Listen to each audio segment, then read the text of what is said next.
Hey guys, I'm Cherry and welcome back to my channel. So today we're going to be looking at the digestive system. So the food that we eat contains all sorts of nutrients that the body uses to function. But before this can happen, the food must be broken down into smaller parts. And this is exactly what the digestive system does. Your body uses all of these nutrients for energy, growth, and cell repair. And this system works alongside the circulatory system, which takes all of those nutrients to each of the body cells to be used. The digestive system is made up of the mouth, which is over here, the esophagus, the stomach, the small intestine, and the large intestine, amongst other organs. But today, we're just going to be looking at these 5. So firstly, we'll move on to the mouth. So the mouth is where the food enters from, and within there, it is broken down by mechanical and chemical digestion. So in mechanical digestion, the teeth crush and grind all of the foods into smaller parts. And as well as breaking the food down, mechanical digestion also releases digestive enzymes and increases the surface area of the food. Then those enzymes in saliva are used in chemical digestion to break the chemical bonds that hold the food particles together. In mechanical digestion, we see the food going through a physical change as no new product is being made, but the physical appearance and shape of the food is changing.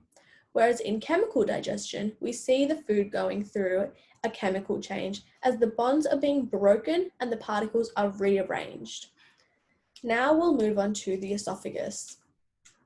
So the esophagus is a stretchy pipe in the back of your throat that takes the food from your mouth to your stomach. And in this diagram, you'll see that the esophagus is shown in a red color. So your esophagus is situated just behind the trachea, which is the windpipe.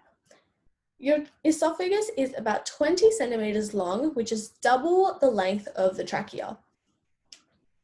So the tongue pushes the ball of food down your throat and into the esophagus. And as your food is moving down the throat, the epiglottis, which is a flap-like valve, closes the trachea to make sure that the food does not move into the windpipe and into the lungs, which would cause you to choke. So muscular contractions in the food pipe or esophagus, called peristalsis, push the food further down to the stomach. Next, we have the stomach. So your stomach is a hollow organ that holds food. Fun fact, your stomach can hold up to 2 kilos of food at once. So in this diagram, we can see the mouth, the esophagus, and the stomach, as well as a more close-up image of your stomach. So the food pushes from the esophagus through the first sphincter into the stomach.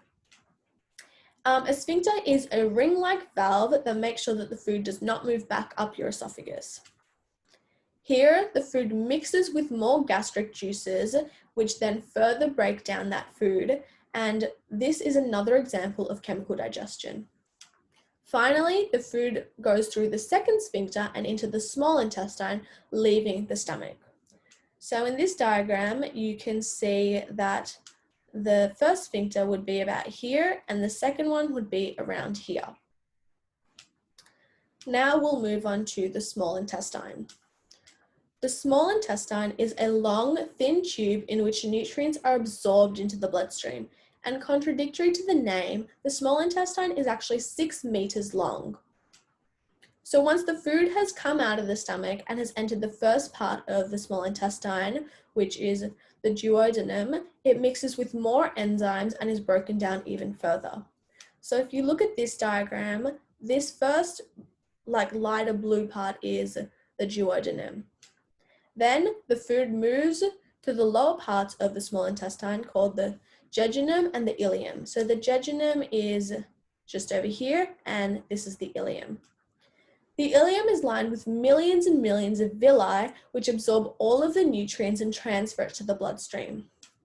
So this diagram shows the villi, and these villi are really useful in increasing the surface area of the ileum, which helps to absorb more nutrients in faster time.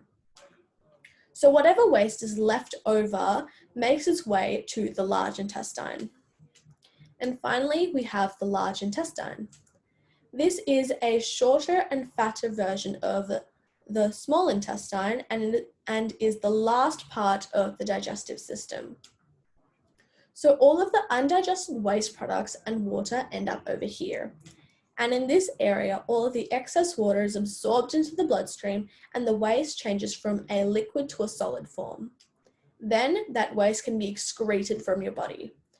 So this diagram shows a very detailed version of the large intestine. So you can see where the small intestine and the large intestine kind of join. You can see the ascending colon, the transverse colon, which goes across, and then the descending colon, as well as the rectum, which is one of the last parts of the large intestine, and the digestive system.